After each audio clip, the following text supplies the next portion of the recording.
Baik, Assalamualaikum warahmatullahi wabarakatuh. Jumpa kembali dengan channel Calon Profesor, wadah tempat bagi calon-calon profesor masa depan, para akademisi, para intelektual, para calon-calon sarjana yang sedang berupaya untuk mencari dan meningkatkan kompetensi serta kapasitas dirinya. Baik, pada kesempatan kali ini kita akan mencoba menguraikan tentang manajemen lingkungan bisnis. Hal-hal yang berkaitan dengan lingkungan bisnis baik secara internal maupun eksternal. Karena berbicara bisnis tidak akan pernah bisa dipisahkan daripada lingkungan bisnis dan bagaimana kita memanage lingkungan tersebut agar bisa menjadi pendukung dan penopang kemajuan bisnis ataupun kemajuan perkembangan dan pengembangan ekspansi bisnis di masa yang akan datang. Berbagai hal yang berhubungan dengan lingkungan bisnis harus menjadi acuan bagi para pengambil keputusan atau para pemangku kepentingan stakeholder maupun shareholder dalam sebuah institusi bisnis ataupun dalam sebuah perusahaan misalnya. Jadi yang perlu kita pahami bahwa lingkungan bisnis ini mempengaruhi aktivitas bisnis dalam suatu organisasi ataupun perusahaan. Jadi keseluruhan hal yang berhubungan dengan keadaan eksternal badan usaha ataupun industri bisnis yang mempengaruhi kegiatan organisasi ataupun kekuatan atau institusi dari luar organisasi bisnis yang dapat mempengaruhi kinerja dari bisnis tersebut. Dalam bagan lingkungan bisnis, mungkin di materi-materi lingkungan bisnis bisa kita lihat seperti apa lingkungan bisnis secara bagannya. Kalau kita lihat berbagai hal yang mempengaruhi lingkungan bisnis mampu menjadi pendorong ataupun bahkan menjadi penyebab mundurnya sebuah bisnis. Misalnya lingkungan perekonomian, lingkungan hukum politik, lingkungan global secara internasional dengan perkembangan teknologi hari ini, lingkungan sosial budaya, demografi, psikografi dan lain sebagainya, ataupun organisasi bisnis sendiri. Jadi hal-hal yang menjadi indikator-indikator yang bisa menyebabkan sebuah bisnis maju ataupun mundur, baik dari indikator-indikator internalnya maupun indikator eksternalnya gitu ya. Ini yang harus menjadi perhatian, baik misalnya di sisi manajemen marketing, manajemen pemasaran, bahwa hal-hal yang berkenaan dengan lingkungan eksternal bisnis, misalnya para pesaing bisnis, misalnya sistem distribusi bisnis dan hal-hal yang lainnya yang menjadi pendukung pengembangan marketing sebuah bisnis. Jadi kalau kita klasifikasikan, ada lingkungan internal untuk segala hal yang berhubungan dengan lingkungan bisnis ini. Yang pertama, lingkungan internal ini biasanya menentukan kekuatan atau strength dari perusahaan dan juga bisa mengetahui dari sisi weakness-nya atau kelemahan dari perusahaan. Lingkungan internal dipengaruhi oleh beberapa faktor. Yang pertama, man atau tenaga kerjanya, lalu modalnya atau money, material, bahan baku, lalu peralatan, perlengkapan produksi mesinnya, lalu metode dari produksinya. Nah, hal ini menjadi faktor-faktor yang mempengaruhi internal bisnis. Nah, jadi bagaimana kita mengkondisikan tenaga kerja ataupun para pekerja agar mampu mewujudkan yang namanya tujuan perusahaan. Bagaimana menghasilkan margin yang sebesar-besarnya dengan bagaimana melakukan efisiensi dari sisi misalnya bahan baku, dari sisi misalnya penghematan listrik dan lain sebagainya. Jadi tenaga kerja ya berupa orang yang mengandalkan kemampuannya, kompetensinya. Jadi dalam hal ini bahwa penempatan tenaga kerja pun harus dilihat, dinilai dari sisi layak atau tidaknya dia menempati posisi tersebut, karena akan menentukan tingkat produktivitas, tingkat loyalitas, tingkat kemampuan dia dalam mengeksplor dirinya dalam mewujudkan tujuan perusahaan. Yang dalam artian bahwa tujuan perusahaan bagaimana mendapatkan pendapatan ataupun keuntungan yang besar. Nah, jadi bagaimana timbal balik dari tenaga kerja ini mampu menghasilkan ataupun mendapatkan balasan berupa yang namanya pendapatan kontribusinya kepada perusahaan. Yang berikutnya ada secara lingkungan internal, yaitu modal ataupun money, dana yang diperlukan untuk membiayai operasi bisnis. Investasi oleh pemilik ataupun pemegang saham ataupun bisa berbentuk pinjaman dari bank ataupun keuntungan yang ditahan atau dana cadangan yang bisa dipergunakan untuk membeli bahan baku, misal untuk menggaji pegawai, membeli mesin, membangun pabrik baru dan sebagainya. Jadi lingkungan internal ini pun menjadi hal yang sangat menentukan dalam sebuah bisnis. Yang berikutnya tadi dari sisi material atau bahan baku. Bagaimana kita bisa memperoleh bahan baku yang bagus, berkualitas, tapi di sisi lain tetap dengan harga yang bisa lebih diefisienkan. Nah, jadi bisa berupa sumber daya alam seperti lahan pertanian, atau dalam konteks industri seperti bahan mentah dan komponen lain yang langsung diolah oleh proses manufaktur di dalam industri. Yang berikutnya adalah tentang peralatan ataupun perlengkapan. Dalam hal ini mesinnya, komponen pendukung yang membantu proses peningkatan nilai guna produksi ataupun demi terciptanya satu output secara efektif dan efisien. Bagaimana peralatan ini bisa menghasilkan produksi yang tinggi tapi tetap dengan kemampuan untuk menekan biaya-biaya produksi. Yang berikutnya tentang metodenya ataupun manajerial daripada bisnis ini. Bagaimana metode mengacu pada kemampuan entrepreneurship dari misalnya CEO ataupun komisaris, direksi, manajemen, dan sebagainya untuk mampu mengolah ataupun mengelola perusahaan dalam menjalankan aktivitas operasional perusahaannya.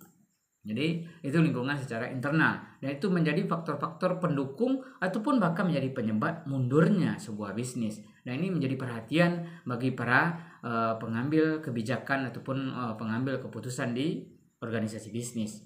Nah, yang berikutnya lingkungan eksternal. Lingkungan eksternal ataupun external environment yang merupakan faktor luar dari perusahaan yang dapat mempengaruhi sebuah aktivitas bisnis.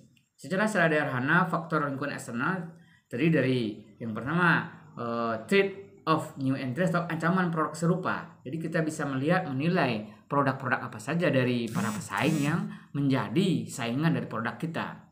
Sehingga apakah produk tersebut memiliki nilai yang sama, memiliki misalnya kapasitas kualitas yang sama, dan di sisi kita sebagai produsen harus mencoba mengambil nilai-nilai yang lebih atau menciptakan nilai yang lebih agar produk kita bisa bersaing di pasaran.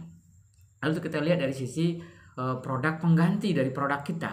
Apakah produk kita ada produk penggantinya mungkin yang lebih murah tapi masih sama ataupun mirip dengan produk kita? Itu yang harus menjadikan catatan bagi produsen ataupun bagi pengambil kebijakan di perusahaan. Dia harus memperhatikan hal-hal yang berkenaan dengan the threat of substitute product ataupun produk pengganti yang menjadi ancaman dari produk kita. Berikutnya bargaining power customer, daya tawar dari pelanggan. Nah, daya tawar pelanggan ini harus menjadi perhatian penting karena akan terciptanya permintaan bisnis, akan terciptanya produksi karena adanya permintaan dari konsumen. Jadi bagaimana kita melihat daya tawar daripada konsumen ataupun kemampuan konsumen, daya beli konsumen dalam membeli produk yang kita pasarkan.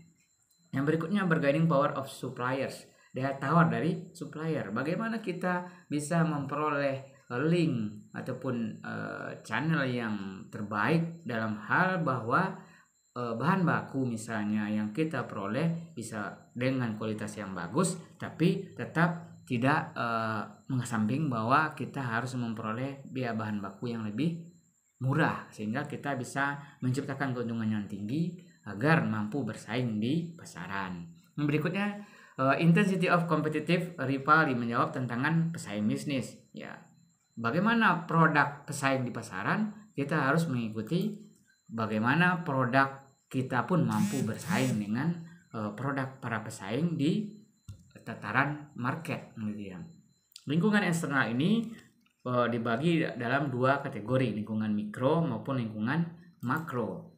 Ya, secara lingkungan mikro, perusahaan dapat melakukan aksi-aksi ataupun aksi reaksi terhadap faktor penentu, opportunity, peluang pasar, dan juga threat, ancaman dari luar.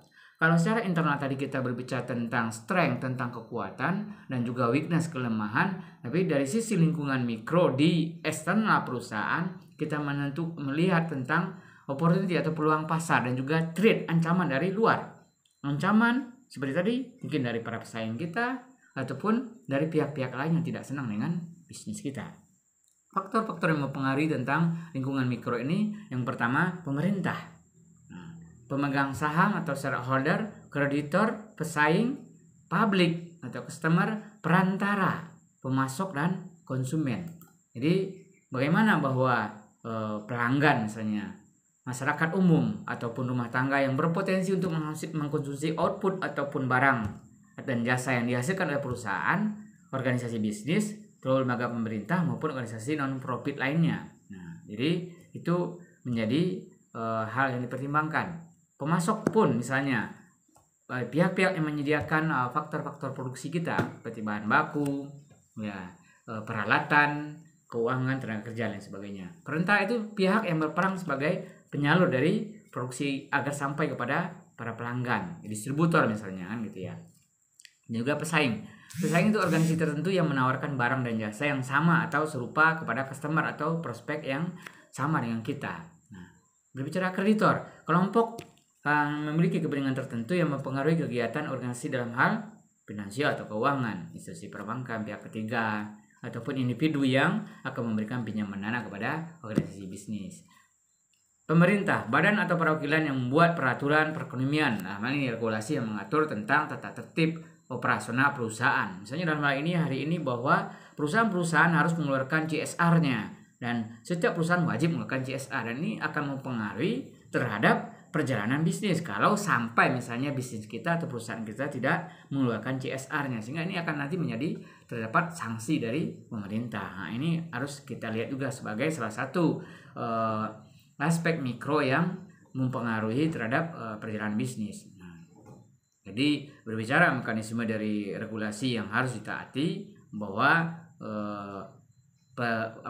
pebisnis harus mengacu kepada regulasi-regulasi yang ditetapkan oleh pemerintah. Pekerja yaitu organisasi yang menghimpun para pekerja.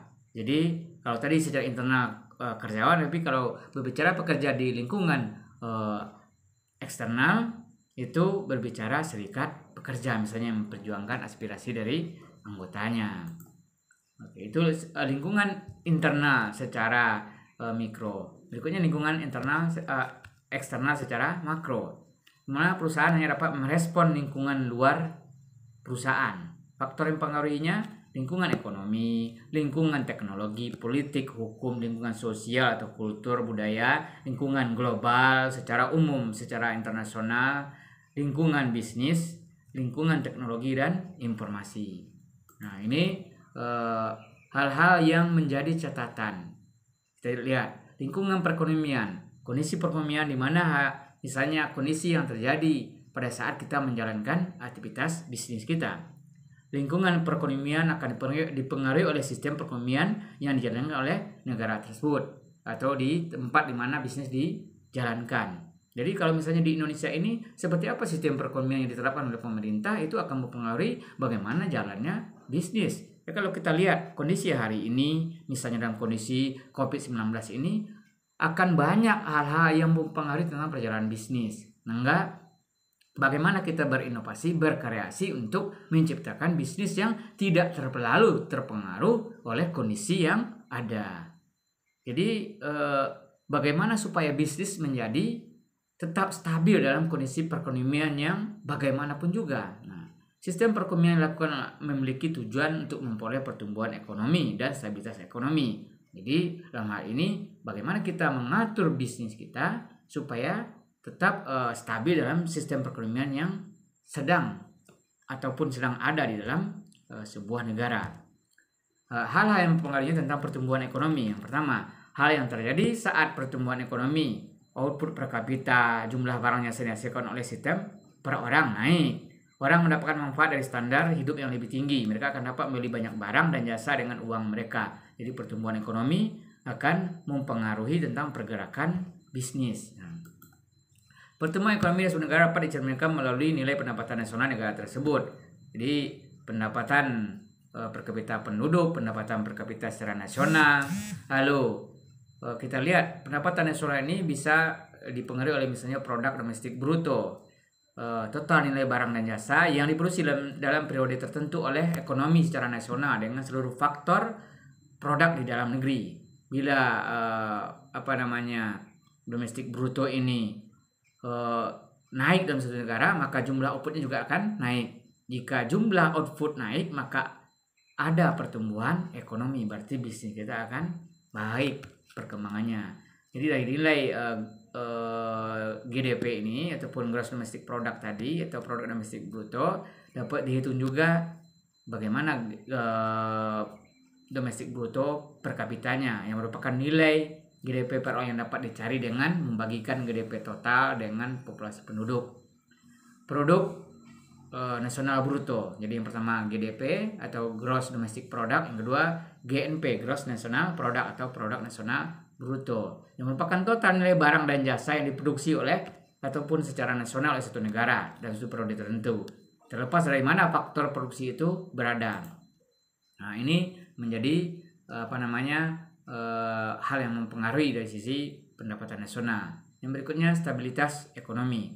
Stabilitas ekonomi berarti jumlah uang yang tersedia dalam suatu perekonomian serta jumlah barang serta jasa yang diproduksi. Jadi barang beredar, uang beredar itu mempengaruhi bagaimana perkembangan dan pengembangan bisnis. Nah, dalam sistem perekonomian tersebut memiliki pertumbuhan kira-kira pada tingkat yang sama. Jadi jumlah barang, jumlah jasa yang diproduksi memiliki tingkat pertumbuhan yang hampir pada tingkat yang sama.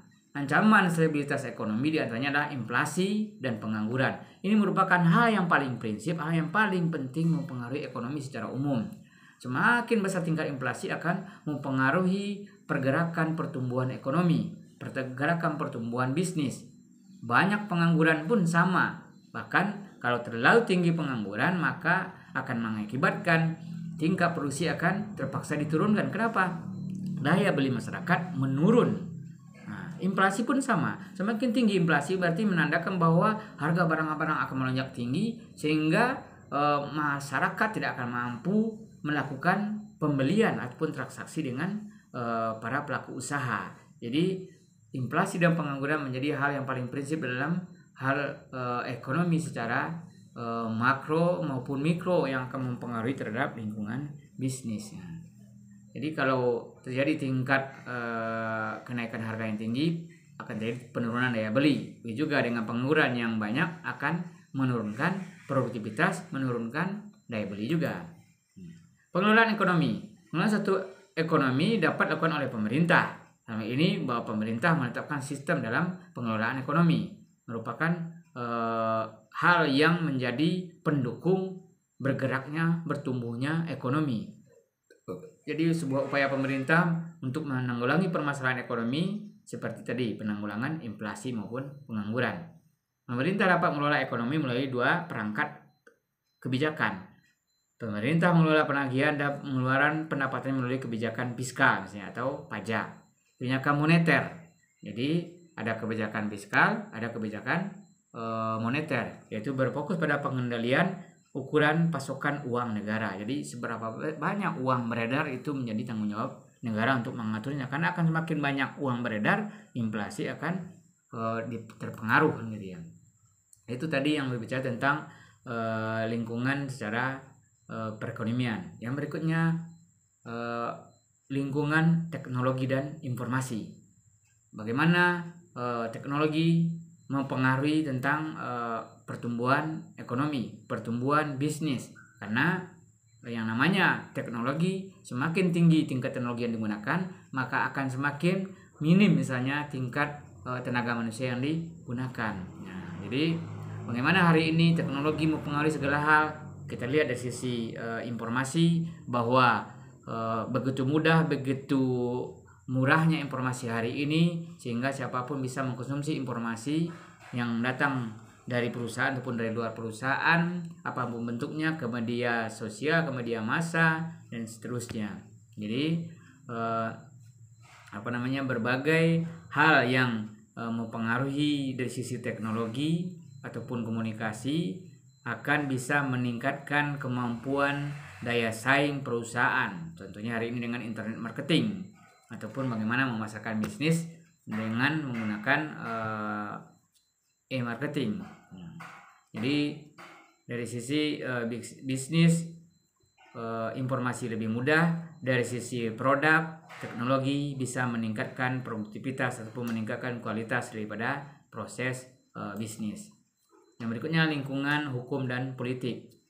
Lingkungan hukum mencerminkan hubungan antara bisnis dan pemerintah, biasanya dalam bentuk regulasi ataupun aturan-aturan yang dibuat oleh pemerintah.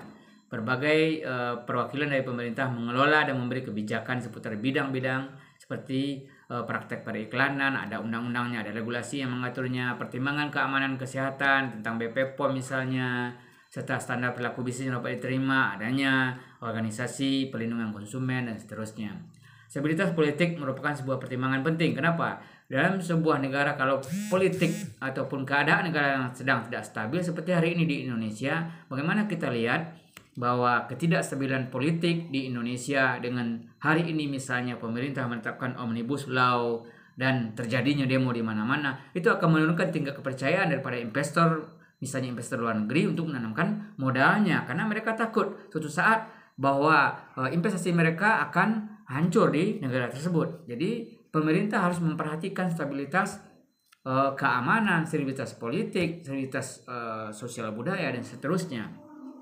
Jadi pertimbangan ini menjadi hal yang sangat penting. Perusahaan-perusahaan internasional tidak akan mau menginvestasikan ataupun melakukan transaksi ekspor impor dengan sebuah negara yang tidak stabil dari sisi politik maupun keamanannya.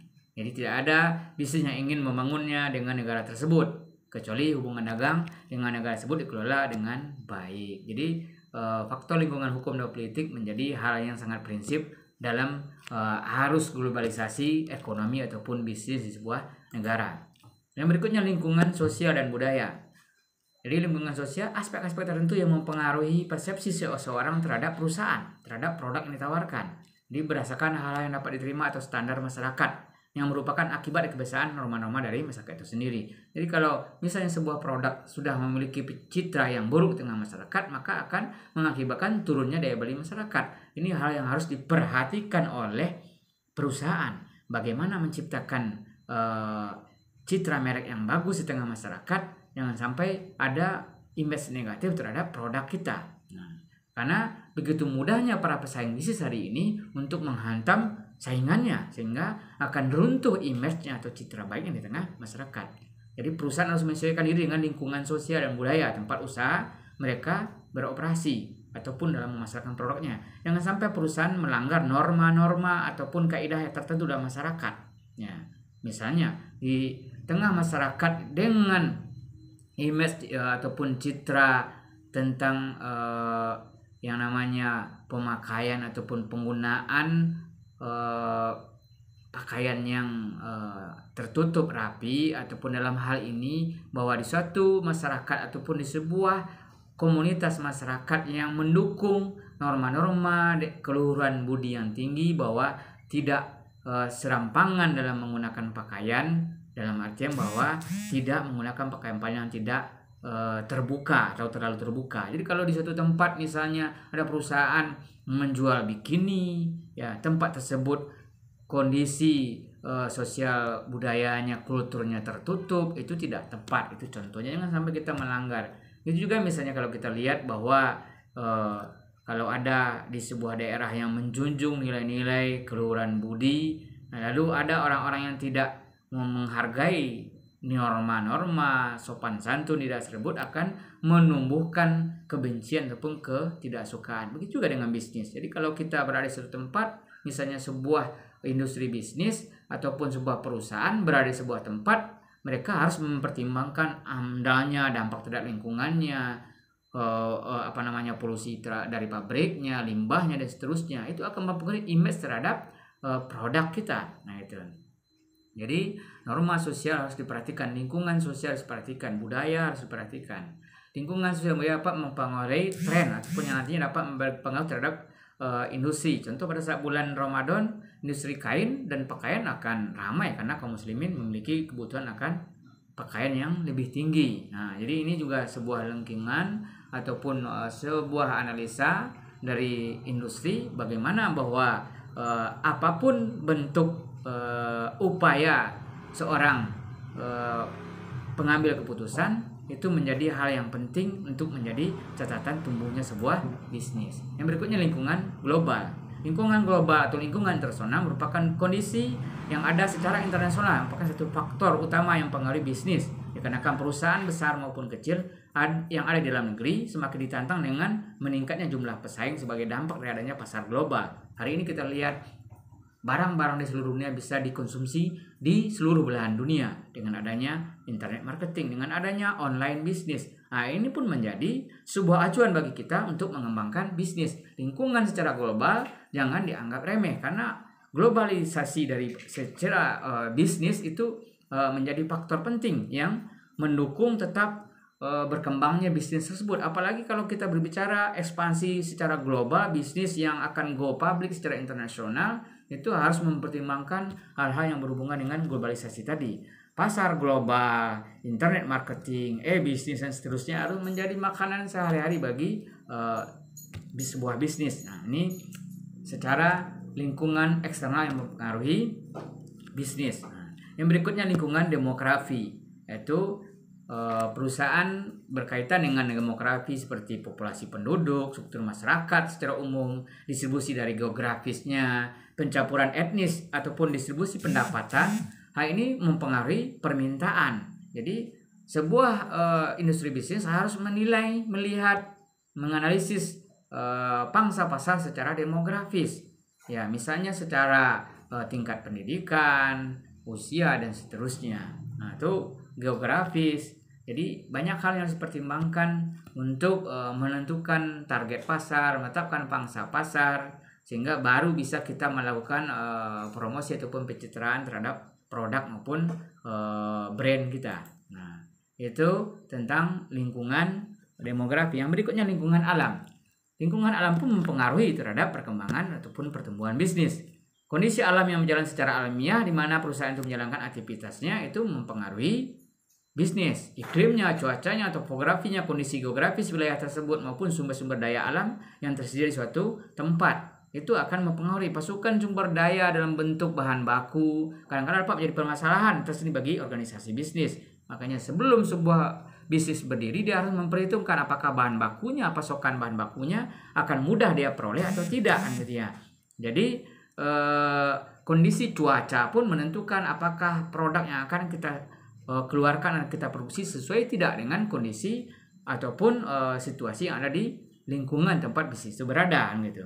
Jadi hal-hal yang berkenaan dengan alam yang mempengaruhi kepada pertumbuhan bisnis jangan sampai menjadi hal yang disepelekan bagi sebuah usaha. Itu berbicara tentang analisis secara mikro maupun makro dari internal bisnis. Jadi hal ini harus menjadi catatan penting bagi para pengambil keputusan, stakeholder, shareholder untuk menetapkan kebijakan dalam pengembangan dan perkembangan bisnisnya. Operasional bisnis harus memperhitungkan segala dampak, segala indikator-indikator secara eksternal maupun internal dari lingkungan bisnis. Mungkin sekelumit hal yang berkenaan dengan lingkungan bisnis secara internal maupun eksternal. Sebelum kita beranjak lebih jauh, nanti berbicara tentang analisis terhadap lingkungan secara makro. Mungkin untuk kesempatan kali ini kita cukupkan sekian. Mudah-mudahan ada guna dan manfaatnya. Terima kasih, mohon maaf atas segala kekurangan. Assalamualaikum warahmatullahi wabarakatuh.